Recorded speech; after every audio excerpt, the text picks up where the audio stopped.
Fog, shadows, mystery, suspense, and shady characters with even shadier intentions. All this and more awaits you in these noir and noir adjacent titles.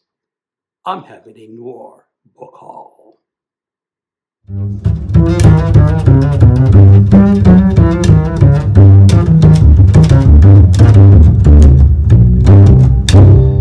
Hello, welcome to my channel, Another Bibliophile Reads.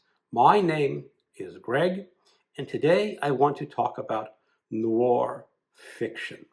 The noir novel began in the United States during the 1920s and 1930s, rooted in pulp fiction and shaped by the social tensions of the Great Depression.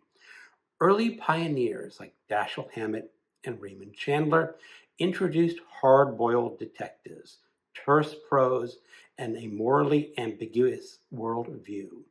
Noir stood apart from classic detective fiction by focusing less on puzzle solving and more on atmosphere, fatalism, and flawed characters.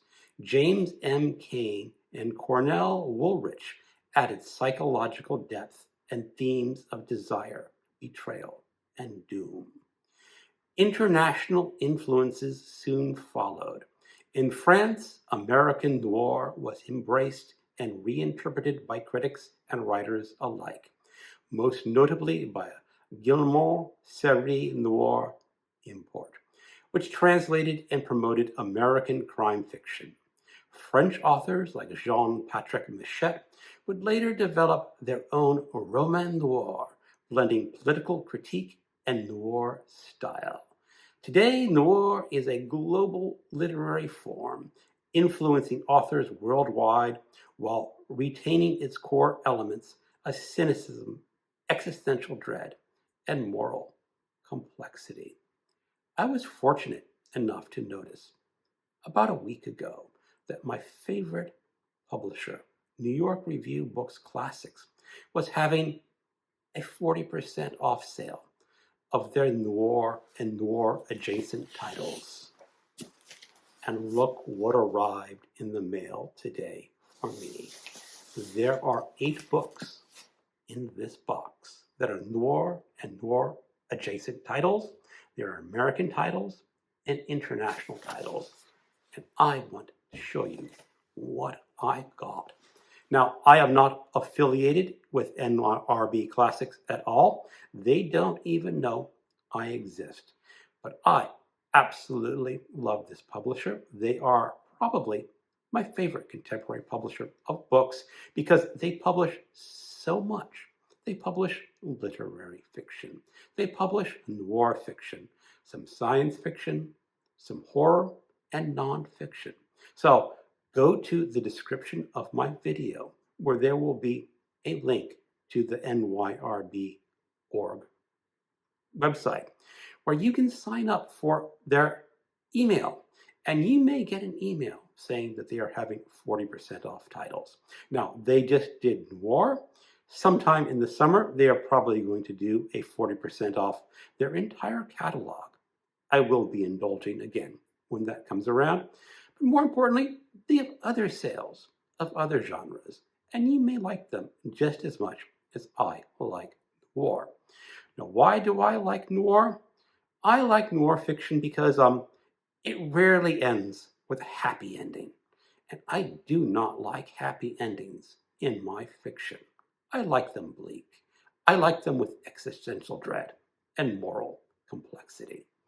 So what books did I get this time? Let's find out.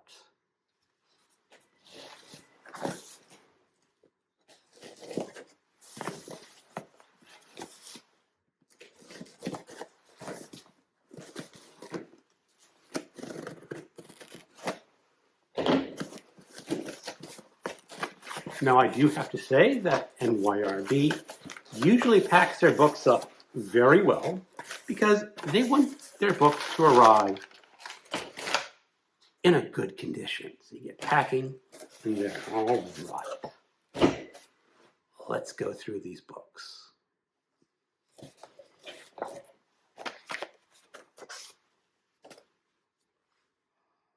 A King Alone by Jean Giono, translated from the French by Alyson Waters, with an introduction by Susan Stewart.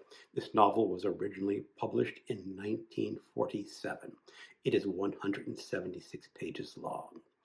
Jean Giono's A King Alone is a haunting, atmospheric novel set in a remote alpine village where a series of mysterious disappearances unsettles the community. Languid yet suspenseful, the story centers on Inspector Langos, a quiet, enigmatic figure whose investigation slowly reveals deeper human feelings and primal instincts. Giono explores the themes of isolation, nature's indifference, and an unknowability of others. With sparse, poetic prose, he constructs a meditation on solitude and violence, offering a philosophical mystery that is as much about the human condition as it is about crime. Let's give it a first sentence test. Frederick owns the sawmill on the road to Aviers. Let's give it a little bit more. He took it over from his father and grandfather, his great-grandfather, from all the Fredericks.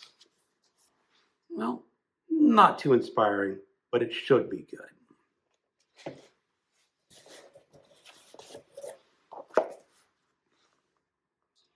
Basic Black with Pearls by Helen Weinzweig, afterword by Susan Weinman, originally published in 1981. It is 180 pages long.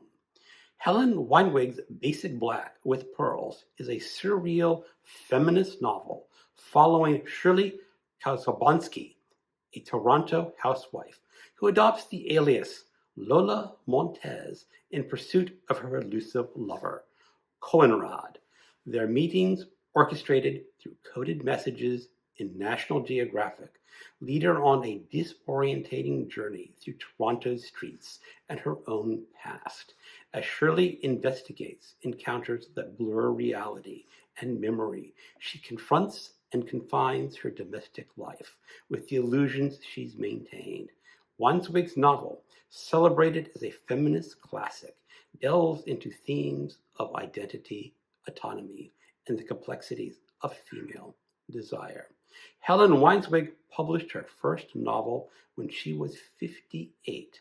Basic Black with Pearls, her second, won the Toronto Book Award and has since come to be recognized as a feminist classic. Let's check out the first sentence. Night comes as a surprise in the tropics. Let's go on. There is no twilight, no preparation for the disappearance of light. One moment the eyes must be protected from a merciless sun, and the next, it seems, all forms vanish into the black night.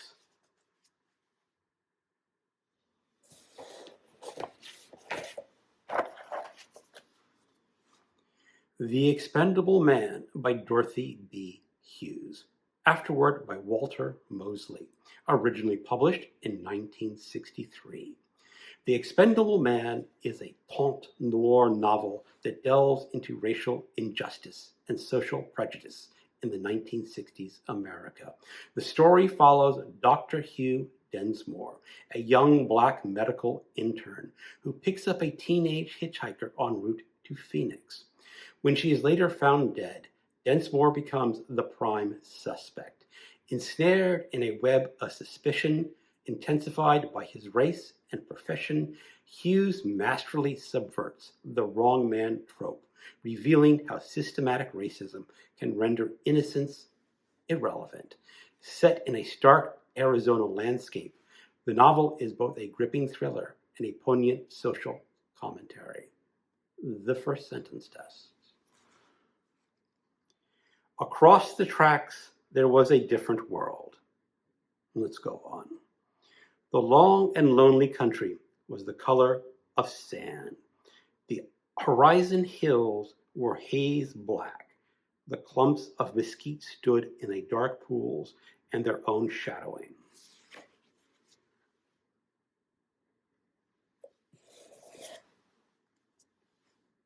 Hard Rain Falling by Don Carpenter. Introduction by John Pelecanos. Originally published in 1966. 337 pages. Don Carpenter's Hard Rain Falling is a gritty, emotional, resonant novel that follows Jack Levitt, an orphaned teenager navigating the pool halls and streets of Portland, Oregon, after befriending Billy Lansing, a brilliant black pool hustler. Jack's life spirals into crime and incarceration. The narrative traces their diverging paths, Jack's descent into reform school and prison, Billy's attempt at the middle-class stability, before their fates intertwine again in San Quentin. Blending hard-boiled realism with existential depth, Carpenter crafts a powerful exploration of masculinity, race, and redemption in the mid-20th century America. The novel has been praised as a lost classic of American literature. I have read this book before, or should I say, I listened to the audiobook. It was utterly fantastic. At the time, I was working in downtown Seattle, and I had to take the subway from my office to the train station. And while listening on the subway, I got so wrapped and entwined in this book that I missed my subway stop and had to go a few extra stops down the subway and turn around to get to the train station to take me home. I am fairly certain that Alan at Big Hard Books and Classics will want to buddy read this with me, probably sometime this year, and I will open it up to a group read, because this is one noir novel that I think everyone should be reading. Let's do the first sentence test. 3 Indians were standing out in front of the post office that hot summer morning when the motorcycle blazed down Walnut Street and caused Mel Weatherwax to back his pickup truck over the cowboy who was loading stacks of lime. Poor cowboy. The Day of the Owl by Leonardo Sciascia. Introduction by George Scialabba. Translated from the Italian by Archibald, Colquhoun, and Anthony Oliver. Originally published in 1961, 136 pages long. Day of the Owl is a taunt noir-inspired novel that confronts the grip of the mafia on Sicilian society. When a man is gunned down in broad daylight, Captain Baldoni, a principled northern policeman, is sent to investigate. As he peels back layers of silence and complicity, he encounters a web of corruption that extends into politics and law. The novel is both a gripping detective story and a sharp political critique, exposing the systematic power of organized crime in post-war Italy. Let's do the first sentence test. The bus was just about to leave, amid rumbles and sudden hiccups and rattles. The square was silent in the gray dawn. Wisps of cloud swirled around the belfry of the church. Okay, that's the first 2 sentences. Fatale by Jean-Patrick Manchette. Afterwards by Jean Echenoz, translated from the French by Donald Nicholson-Smith. Originally published in 1977, 98 pages long. Fatale is a sharp noir novella that subverts the crime genre with cold precision and dark wit. The story follows Amy Joubert, a calculating female assassin who arrives in a quiet seaside town under the guise of anonymity. Her mission, her methods, unfold with brutal efficiency as she navigates a corrupt bourgeois society, exposing its moral decay. Manchette strips the narrative to its bare essentials, delivering a chilling critique of violence, class hypocrisy, and existential emptiness. Fatale is both a gripping thriller and a scathing philosophical commentary. Let's give it the first sentence or 2 tests. The hunters were 6 in number. men mostly 50 or older, but also two younger ones with sarcastic expressions. They all wore check shirts, sheepskin jackets, waterproof khaki trench coats, more or less high boots, and caps. One of the younger guys was all skin and bone, and one of the 50-year-olds, a bespectacled pharmacist with white hair in a crew cut, was fairly thin. The other hunters were pot-bellied and rubicund, especially the one named Rochon.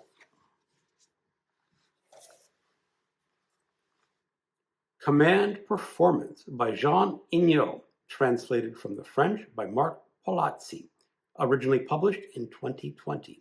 It is 166 pages long. Command Performance is a satirical, genre-bending novel that follows Gerard Fomard, a disgraced former flight attendant who attempts to reinvent himself as a private detective. His misadventures begin with a bizarre satellite crash that kills his landlord, offering temporary relief from rent. Soon Fomard becomes entangled with a fringe political party, navigating internal power struggles and absurd conspiracies. The novel subverts noir tropes with deadpan humor and surreal twists, crafting a narrative where nothing unfolds as expected. The novel is a playful yet incisive exploration of incompetence, ambition, and the chaotic undercurrents of modern life. Let's give this the first sentence test. I was at the point in my reflections when the disaster struck. First paragraph, too. Live, Live, Live by Jonathan Buckley, originally published in 2021, 272 pages. Live, Live, Live is a contemplative novel exploring memory, mortality, and the enigmatic boundary between the living and the dead. Narrated by Joshua, it recounts his lifelong fascination with his neighbor, Lucas Judd, a man who claims to communicate with the deceased.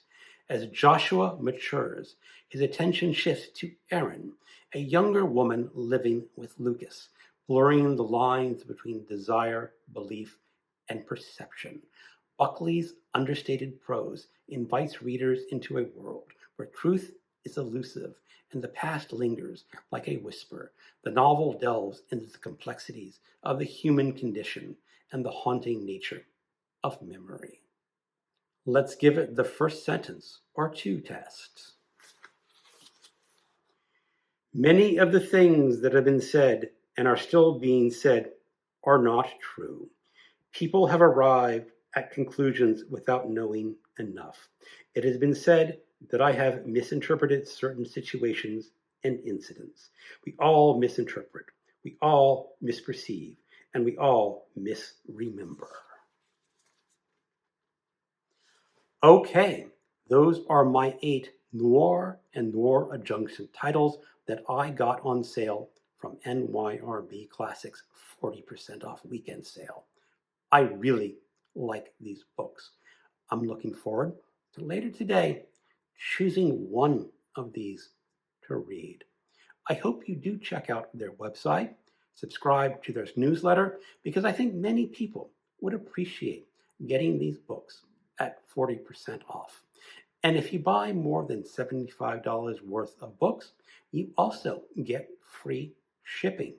What a deal. All these 8 books only cost me $77.16. Wow, I like it. Thank you for watching, and keep on reading noir books.